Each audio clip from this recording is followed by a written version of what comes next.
Assalamualaikum warahmatullahi wabarakatuh. Perkenalkan, kami dari kelompok 1 mata kuliah Ekonomi Perkotaan dan Perdesaan akan mewawancarai salah satu PT yang ada di Cijaura Hilir, Kabupaten Bandung. Jadi kami akan mewawancarai mengenai tema transformasi digital. Nah, sebelumnya perkenalkan, nama saya Raffi Mafarabani dengan NIM akhir 065. Nama saya Dava Farido dengan NIM akhir 120. Saya Raffi Wicaksono dengan NIM akhir 064. Saya Sultan Diego Alfantri dengan NIM akhir 017. Saya Muhammad Faris Inzaki dengan NIM akhir 125. Saya Raffi Ahmad Kurniawan dengan NIM akhir 114. Saya Muhammad Nabil Nasrullah dengan NIM akhir 126. Selamat menyaksikan.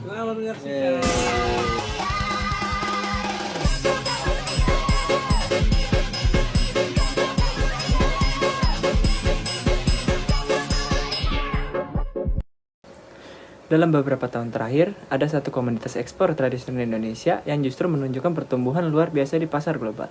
Bukan komoditas migas dan juga bukan dari hasil tambang, tetapi dari arang briket. Nah, di sini ada tampilan data nilai ekspor Indonesia dari tahun 2018 sampai 2022. Nah, kita itu mengutip salah satu web yang ini itu menunjukkan nilai ekspornya melonjak lebih dari 900% dalam 4 tahun. Pasar utamanya dari arang briket ini adalah di benua Eropa. Salah satu negaranya Jerman sebagai konsumen terbesar. Di balik angka yang fantastis ini, tersembunyi sebuah revolusi diam-diam. Bukan hanya tentang kayu yang dibakar, tetapi tentang data yang mengalir, rantai pasok yang tertelusur, dan hubungan dengan buyer yang terdigitalisasi. Dalam video ini, kami akan mengupas bagaimana salah satu pelaku usaha ekspor terdekat Indonesia menjawab tantangan pasar global ini dengan strategi transformasi digital. Mari kita simak. Di tengah persaingan global yang semakin ketat, ada sebuah kisah inspiratif dari desa Cijaura Hilir, sebuah desa dengan 22.000 jiwa penduduk yang berhasil menembus pasar internasional melalui komoditas yang tak terduga, yaitu arang briket dari batok kelapa. Di sini ada grafik dari lonjakan ekspor arang briket yang diawali dengan tahun 2018 dengan 45,9 juta US. Jadi di tahun 2022 468,3 juta US. Nah, data dari web yang kita kutip tadi kan menunjukkan fenomena yang luar biasa. Nilai ekspor arang briket Indonesia melonjak lebih dari 900% dalam 4 tahun terakhir. Dari hanya 45,9 juta dolar US di tahun 2018 menjadi 468,3 juta dolar US di tahun 2022. Jerman ini salah satu negara industri maju di Eropa. Jerman ini adalah konsumen terbesar produk ini untuk kebutuhan barbecue dan lifestyle outdoor. PT Yoja di Desa Cijaura ini adalah salah satu dari 65,46 juta UMKM Indonesia yang berkontribusi sebesar 60,5% terhadap produk domestik bruto nasional atau setara 9.580 triliun rupiah. Mereka adalah bagian dari 144 unit industri di Kecamatan Buah Batu yang menggerakkan ekonomi lokal. Menurut Perpaki atau Perkumpulan Pengusaha Arang Kelapa Indonesia, industri arang briket ini berpotensi menyerap hingga 1 juta tenaga kerja nasional.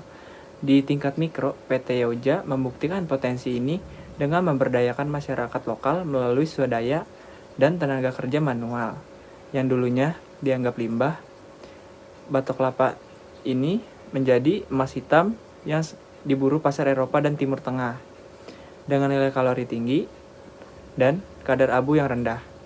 Arang briket Indonesia memenuhi standar ekspor tertinggi, tetapi pertanyaan besarnya adalah gimana sih UMKM desa seperti PT Yoja ini bisa bersaing di pasar global yang sangat kompetitif itu? Sebelum lanjut ke video selanjutnya, saya menjelaskan seperti ini berdasarkan sumber ini, dan ini. Kisah PT Yoja bukan berdiri sendiri. Penelitian akademis dari berbagai universitas di Indonesia telah mendokumentasikan fenomena transformasi digital UMKM dengan temuan yang sangat relevan. Journal Economics and Social Science tahun 2022 menemukan bahwa 9 dari 10 masyarakat Indonesia sudah melakukan belanja online selama pandemi. Dengan 204,7 juta pengguna internet, Indonesia memiliki pangsa pasar digital yang sangat potensial.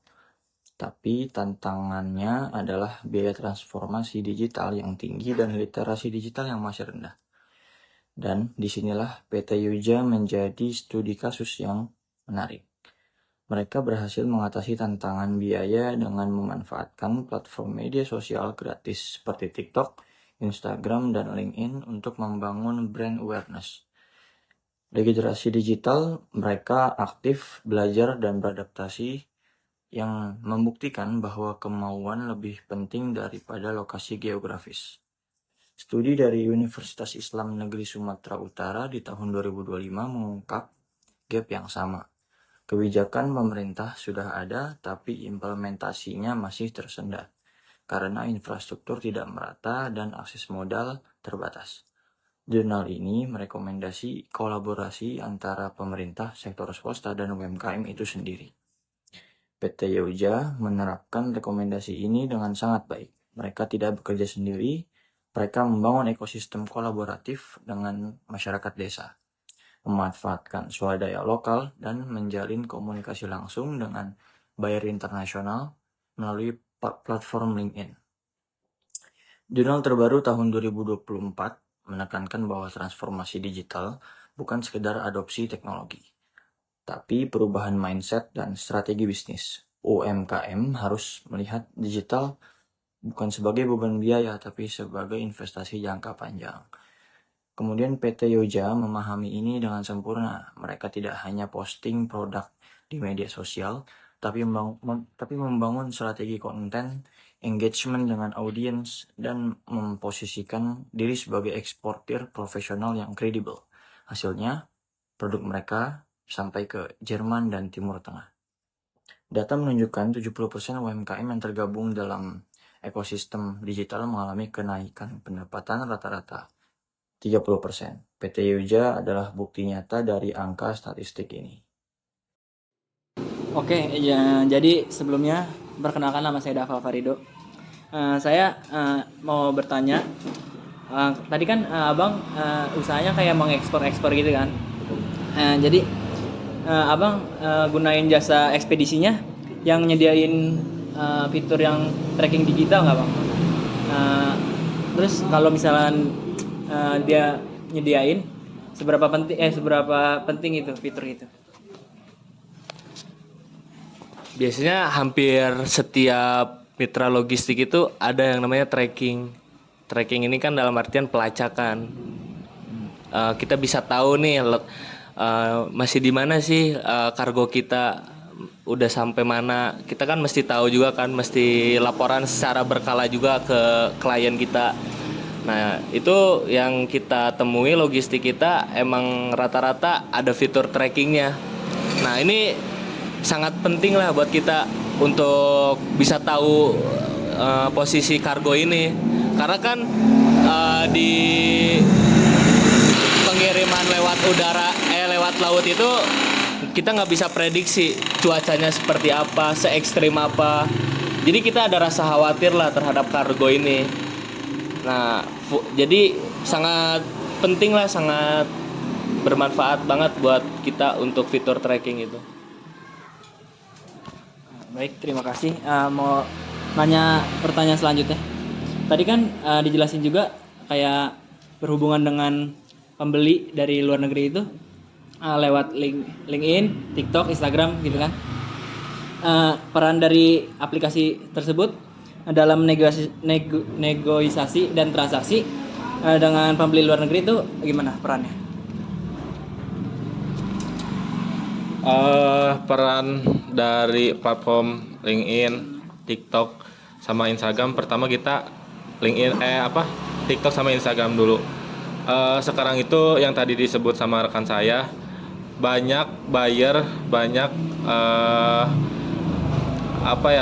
konsumen yang sekarang nyari produsen itu lewat TikTok sama Instagram, karena validitas kita itu kelihatan, oh ini emang menunjukkan video ketika produksi, video ketika stuffing atau muat barang. Nah, itu yang menjadi poin plus di TikTok sama Instagram. Instagram juga kita nggak hanya menyediakan postingan-postingan yang kita cuman produksi terus kita stuffing barang, tapi kita ada edukasi juga. Apa sih keuntungan dari arang briket? Apa sih pentingnya si arang briket ini tuh harus hash kontennya atau kandungan abunya harus rendah. Kita menyediakan edukasi-edukasi di Instagram yang lebih profesional gitu sih ininya. Kalau untuk LinkedIn itu platform yang lebih profesional menurut kita karena kita bisa mengklasifikasikan, misalkan kita ingin mencari buyer dari negara mana nih, let's say misalkan Jerman atau Belanda, kita bisa nyari keywordnya. Terus kita mau mencari wholesale atau grosir arang briket, kita bisa menyantumkan si yang kita mau, termasuk sampai kita ingin kita nyari orangnya atau perusahaannya. Itu sih enaknya LinkedIn, kita bisa lebih spesifik mencari apa yang kita inginkan. Begitupun buyer sebaliknya, misalkan menuliskan manufaktur briket from Indonesia, itu misalkan kita keluar karena kita mencantumkan di bio atau tentang ada kan, ngerti kan LinkedIn ada tentang gitu. Nah di situ sih mungkin ada tambahan. Baik, terima kasih. Dari hasil wawancara yang telah kami lakukan bersama PT Yoja di Desa Cijawura Hilir, kita bisa melihat dengan sangat jelas bagaimana sebuah usaha lokal mampu berkembang jauh melampaui pasar domestik, bahkan memasuki persaingan global. PT Yoja bukan hanya menjadi contoh UMKM yang berhasil naik kelas, tapi juga bukti nyata bagaimana transformasi digital dapat mengubah kapasitas ekonomi di tingkat desa. PT Yoja lahir dari sesuatu yang sederhana, potensi dari arang batok kelapa yang awalnya hanya diperjualbelikan di pasar lokal. Namun, kemampuan memecah peluang membuat usaha ini berkembang pesat. Ketika permintaan arang briket di luar negeri meningkat, khususnya untuk pasar Jerman, negara-negara Eropa, serta kawasan Timur Tengah, PT Yoja melihat kesempatan besar. Kegiatan seperti barbecue, outdoor cooking, dan penggunaan sisa yang meningkat di negara-negara maju membuat arang briket menjadi komoditas yang semakin dicari. Arang briket di Indonesia menjadi favorit karena kualitasnya terkenal memiliki kadar abu yang rendah. Dengan dasar inilah PT Yoja mulai memposisikan diri sebagai pemain di pasar ekspor. Nah, jika kita melihat data, tren ini bukan sekedar cerita. Dalam 4 tahun terakhir, nilai ekspor arang briket Indonesia melonjak lebih dari 900%. Pada tahun 2018, nilai ekspor hanya sekitar 45,9 juta US dollar. Namun pada tahun 2022, angka yang meningkat drastis menjadi 468,3 juta US dollar. Nah, lonjakan ini menunjukkan perubahan besar dalam permintaan global. Uni Eropa menjadi pasar terbesar dan Jerman merupakan importir nomor 1 dunia. Semua fakta ini membuat langkah PT Yoja sangat relevan karena mereka berada tepat di tengah arus pertumbuhan yang luar biasa ini. Yang menarik adalah bagaimana PT Yoja mengembangkan usahanya dengan tetap menghidupkan ekonomi masyarakat sekitar. Proses produksinya masih menggunakan mesin yang sebagian besar bersifat manual, sehingga membutuhkan tenaga kerja lokal dalam jumlah yang cukup banyak. Artinya, kehadiran industri ini bukan hanya tentang ekspor, tetapi juga tentang membuka lapangan kerja, melibatkan warga sekitar, dan meningkatkan aktivitas ekonomi desa. Bahan baku yang tersedia melimpah, seperti tempurung kelapa dan serbuk kayu, ikut memperkuat posisi PT Yoja sebagai perusahaan yang berkelanjutan dan ramah lingkungan. Dalam wawancara, PT Yoja menegaskan bahwa mereka sudah sangat melek digital. Strategi branding dilakukan melalui berbagai platform digital seperti TikTok, Instagram, dan terutama LinkedIn, yang menjadi pintu penting untuk menjangkau buyer dari berbagai negara. Selain itu, transformasi digital juga menjadi jalan keluar bagi tantangan-tantangan yang selama ini menghambat industri briket, seperti kebutuhan standar kualitas yang konsisten, dokumentasi ekspor yang rumit, dan tuntunan transparansi dari buyer internasional. Nah, sistem digital seperti traceability, ERP, dan CRM menjadi sangat penting agar perusahaan bisa membuktikan bahwa produk mereka memiliki kualitas yang stabil dan proses produksi yang dapat dipertanggungjawabkan. Meskipun sebagian proses masih manual, kemampuan digital PT Yoja membuat mereka lebih siap bersaing di pasar global. Jika kita melihat lebih jauh, transformasi digital di PT Yoja membawa dampak langsung ke desa Cijaura Hilir. Digitalisasi bukan hanya membantu pemasaran dan komunikasi dengan buyer internasional, tetapi juga mendorong peningkatan kapasitas SDM lokal. Masyarakat yang terlibat dalam produksi belajar tentang standar global, kualitas ekspor, dan tata kelola usaha modern. Nah, hal ini menciptakan lingkungan ekonomi baru di desa, sebuah ekosistem produksi yang terhubung dengan dunia internasional, namun tetap berbasis pada sumber daya lokal dan kerjasama masyarakat. Nah, dari keseluruhan wawancara dan data yang kami bahas, ada 3 pelajaran besar yang bisa kita ambil. Yang pertama, transformasi besar selalu berawal dari potensi lokal. Arang batok kelapa yang dulu dianggap komunitas kecil, kini mampu menembus pasar dunia. Kedua, digitalisasi adalah kunci kesuksesan era sekarang. Tanpa media sosial, tanpa kemampuan digital, dan tanpa pemahaman teknologi, usaha yang sebuah UMKM desa bisa menjangkau buyer Eropa dan Timur Tengah. Ketiga, kolaborasi antar masyarakat dan perusahaan menciptakan nilai ekonomi yang berkelanjutan. PT Yoja tumbuh bukan hanya untuk perusahaan, tetapi juga untuk desa, membuka lapangan pekerjaan dan meningkatkan kesejahteraan warga sekitar. Nah, demikian PT Yoja bukan hanya sekedar eksportir arang briket. Mereka adalah contoh nyata bagaimana transformasi digital, kualitas produk, dan pemberdayaan masyarakat dapat membawa desa menuju panggung ekonomi global. Ini dia bahan bakunya. Arang batok kelapa yang dulu dianggap limbah, kini menjadi komoditas bernilai jutaan dolar. Dari sini, perjalanan menuju pasar global dimulai. Proses produksi masih menggunakan mesin manual dan tenaga kerja lokal. Bukan sekedar menghasilkan produk ekspor, tetapi juga membuka lapangan kerja dan menggerakkan ekonomi desa. Inilah wajah nyata pemberdayaan masyarakat. Lalu di sini ada setiap truk yang berangkat membawa lebih dari sekedar briket arang. Ini adalah hasil kerja masyarakat desa Cijaura Hilir yang siap melintasi lautan menuju Jerman, Timur Tengah, dan negara-negara lainnya. Dari desa kecil di Indonesia menuju meja barbecue dan lounge shisha di Eropa dan juga Timur Tengah. Dari proses produksi hingga pengemasan, setiap tahap dijaga kualitasnya. Inilah hasil akhirnya. Briket arang berkualitas premium dengan nilai kalori tinggi dan kadar abu yang rendah. Dikemas rapi dalam karung, siap memenuhi standar ekspor internasional. Produk yang tidak hanya memenuhi permintaan pasar, tetapi juga membanggakan Indonesia. Nah, ini api yang menyala sempurna, panas yang konsisten, asap yang minimal. Inilah mengapa pasar global memilih briket arang Indonesia. Kualitas yang berbicara sendiri.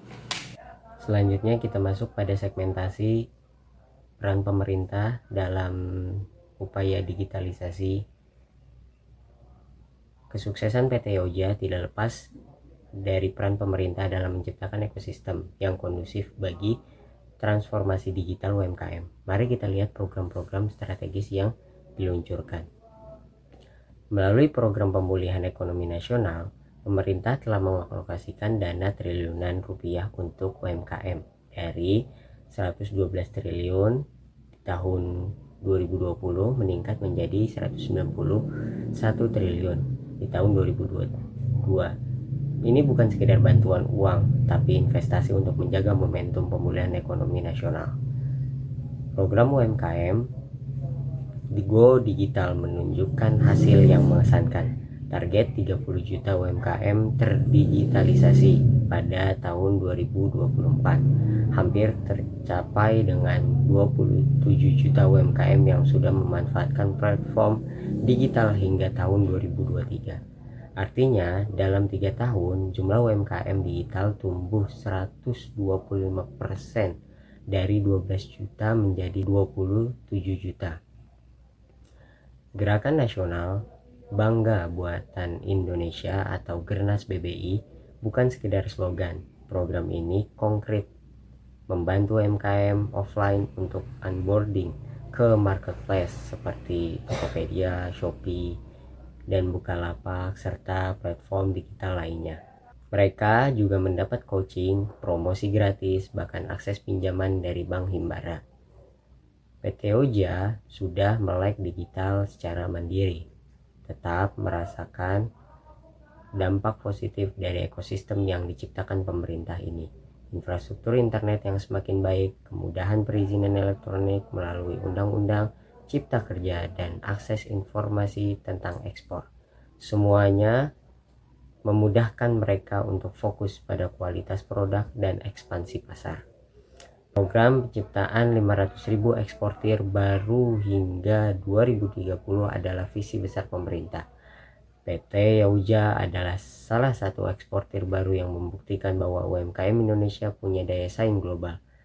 Dengan produk berkualitas dan strategi digital yang tepat, pasar internasional bukan lagi mimpi. Akses permodalan juga dipermudah. Kredit usaha rakyat atau KUR telah disalurkan kepada 4,4 juta debitur dengan total dana 209 triliun rupiah hingga pertengahan 2022. Dengan subsidi bunga dan penjamin kredit, UMKM punya modal untuk ekspansi tanpa khawatir terjerat utang tinggi. Undang-Undang Cipta Kerja dan turunannya, yakni Peraturan Presiden Nomor 7 Tahun 2021, menghilangkan banyak hambatan regulasi. Sekarang, pendaftaran perizinan bisa dilakukan elektronik dalam hitungan hari, bukan minggu atau bulan. UMKM go legal and go digital berjalan beriringan. Survei Bank Indonesia menunjukkan sebesar 87,5% UMKM terdampak negatif oleh pandemi, tapi 27,6% diantaranya justru mengalami peningkatan penjualan karena beralih ke online. Pemerintah memfasilitasi perubahan perilaku ini, dan PT Yauja adalah salah satu yang berhasil memanfaatkannya. Dengan dukungan pemerintah yang sistematis dan strategis, UMKM Indonesia seperti PT Yauja punya fondasi kuat untuk bersaing di pasar global. Dari hasil riset dan wawancara dengan PT Yauja, kelompok kami merumuskan saran strategis untuk memperkuat transformasi digital UMKM eksportir dengan membagi berdasarkan 5 kelompok stakeholder. Yang pertama adalah PT Yauja dan UMKM sejenis. Meski sudah digital, masih ada ruang untuk berkembang. Terapkan integrasi sistem seperti ERP sederhana untuk manajemen produksi dan traceability. Sistem agar rantai pasok lebih transparan. Hal ini dituntut oleh buyer internasional. Selain aktif di media sosial, PT Yauja juga sebaiknya membangun website e-commerce profesional untuk memperkuat kredibilitas global, serta memanfaatkan B2B marketplace seperti Alibaba dan TradeKey. Sertifikasi juga penting, halal untuk pasar timur, tengah, FSC untuk Eropa, dan ISO untuk internasional. Kedua, untuk pemerintah daerah, bentuk UMKM Hub di tingkat kecamatan agar pelaku UMKM mendapatkan pendampingan digital secara langsung. Lengkapi dengan infrastruktur internet yang stabil dan coworking space bersubsidi. Ketiga, pemerintah pusat perlu fokus ke daerah tertinggal dengan memperluas infrastruktur digital desa dan memperkuat diplomasi dagang agar produk UMKM lebih dikenal di dunia. Keempat, akademisi. Integrasikan studi kasus UMKM digital ini dalam kurikulum dan dorong magang mahasiswa di UMKM eksportir untuk riset dan pelatihan praktis. Kelima, masyarakat gerakan bangga produk lokal harus menjadi aksi nyata. Belilah produk UMKM, berikan ulasan positif dan dukung praktik berkelanjutan seperti yang dilakukan PT Yauja. Transformasi digital ini bukan hanya soal teknologi, tapi kolaborasi dan strategi yang tepat. UMKM desa pun bisa mendunia, dan kita semua bisa menjadi bagian dari keberhasilannya. Industri ikat arang batok kelapa ini berpotensi menyerap 1 juta tenaga kerja dengan struktur bisnis kelapa yang ada saat ini. Dengan sentuhan regulasi yang tepat, potensi penyerapan tenaga kerja bisa ditingkatkan lebih besar lagi. Nah, industri ini menciptakan lapangan kerja mulai dari pengumpulan bahan baku, pengoperasian tungku, pembakaran, lalu penggilingan arak, pencetakan briket, hingga pengemasan. Nah, pada tahun 2021, UMKM di Indonesia mencapai 65,46 juta unit usaha yang memberikan kontribusi terhadap produk domestik bruto sebesar 60,5% atau senilai 9.580 triliun. UMKM briket arang khususnya menyumbang diversifikasi ekspor dan meningkatkan daya saing Indonesia sebagai produsen produk turunan kelapa bernilai tinggi di tingkat mikro. Nah, UMKM juga menghadirkan peluang usaha baru seperti menyerap tenaga kerja dan mendorong kemajuan teknologi berbasis kearifan lokal. Nah, pemberdayaan UMKM di berbagai daerah, dampak ke desanya adalah peningkatan nilai jual, seperti petani tidak lagi hanya menjual kelapa bulat, tapi juga menjual tempurung kelapa untuk briket dengan harga lebih stabil dan tinggi penciptaan lapangan kerja. Seperti pabrik pengolahan dan UMKM menyerap tenaga kerja lokal di sektor pengolahan dan pengemasan, logistik, dan pemasaran. Lalu ada pemerataan ekonomi, ini juga mendorong pembangunan infrastruktur penunjang di wilayah pedesaan. Lalu ada circular ekonomi, ini memanfaatkan limbah yang dulunya itu dibuang menjadi produk bernilai ekspor. Nah, dari hasil wawancara eksklusif kami dengan PT Yoja di Desa Cijaura Hilir, kini kita bisa melihat wajah nyata di balik angka fantastis tadi. Lonjakan ekspor arang briket Indonesia sebesar 900% di tahun 2018 menjadi 468,3 juta di tahun 2022, bukan sekedar angka statistik di atas kertas. PT Yoja adalah bukti hidup bagaimana UMKM Indonesia bisa menembus pasar Eropa dan Timur Tengah dengan memanfaatkan potensi lokal yang selama ini terabaikan, yaitu batok kelapa. Nah, apa yang membuat PT Yoja ini berhasil di tengah persaingan global? Ada 3 pilar utama. Yang pertama itu visi melihat peluang. Jadi mereka ini tidak hanya menjual arang batok kelapa di pasar lokal, tapi melihat potensi besar untuk ekspor ke Jerman dan negara-negara Timur Tengah lainnya. Pasar yang haus akan produk berkualitas untuk shisha dan barbekyuan. Yang kedua, transformasi digital yang nyata. PT Yoja membuktikan bahwa literasi digital bukan monopoli kota besar. Mereka aktif membangun brand melalui TikTok, Instagram, dan yang terpenting ada LinkedIn, yaitu platform profesional yang menjadi jembatan kepercayaan dengan buyer internasional. Nah, yang ketiga, pemberdayaan masyarakat lokal. Dengan menggunakan tenaga kerja swadaya masyarakat dan mesin yang masih manual, PT Yoja tidak hanya mengekspor produk, tapi juga menciptakan lapangan kerja dan menggerakkan ekonomi desa. Nah, yang paling menarik dari PT Yoja adalah kesiapan mereka dalam transformasi digital. Mereka sudah sangat melek digital, bukan sekedar menggunakan media sosial untuk promosi, tapi juga memahami bahwa digitalisasi adalah kunci untuk disinilah jawaban atas tantangan klasik yang disebutkan para ahli, yaitu jaminan pasokan berkelanjutan, kualitas konsisten, dan proses dokumentasi yang rumit. PT Yoja memahami bahwa tanpa sistem digital yang kuat, mustahil bersaing di pasar global yang menuntut kecepatan, akurasi, dan akuntabilitas. Kesuksesan PT Yoja sejalan dengan tren global. Jerman sebagai importir arang briket nomor 1 di dunia dan pasar Eropa secara keseluruhan mencari produk yang tidak hanya berkualitas tinggi dengan nilai kalori tinggi dan kadar abu rendah, tetapi juga dari supplier yang bisa dipercaya dan juga transparan. Nah, meningkatnya gaya hidup outdoor dan budaya barbeque di Amerika dan Eropa ditambah kesadaran akan bahan bakar alternatif yang lebih ramah lingkungan membuat permintaan terus melonjak, dan juga Indonesia dengan bahan baku melimpah dari tempurung kelapa dan kayu berkelanjutan memiliki posisi strategis. PT Yoja di Desa Cijaura Hilir membuktikan satu hal penting, transformasi digital bukan hanya untuk perusahaan besar di kota metropolitan, tapi bahkan di UMKM di desa bisa go internasional asal punya visi, keberanian, beradaptasi, dan memanfaatkan teknologi dengan cerdas. Nah, dari batok kelapa yang dulu dianggap limbah, kini menjadi komoditas yang bernilai jutaan dolar. Dari desa yang jauh dari hiruk-pikuk kota, kini menjadi sampai ke meja-meja barbeque di Eropa dan shisha lounge di Timur Tengah. Ini adalah kisah nyata transformasi digital yang memberdayakan. Ini adalah bukti bahwa dengan strategi yang tepat, Indonesia tidak hanya bisa bersaing, tapi memimpin di pasar global. Sekian liputan mengenai materi tersebut, kurang lebihnya mohon maaf. Wassalamualaikum warahmatullahi wabarakatuh.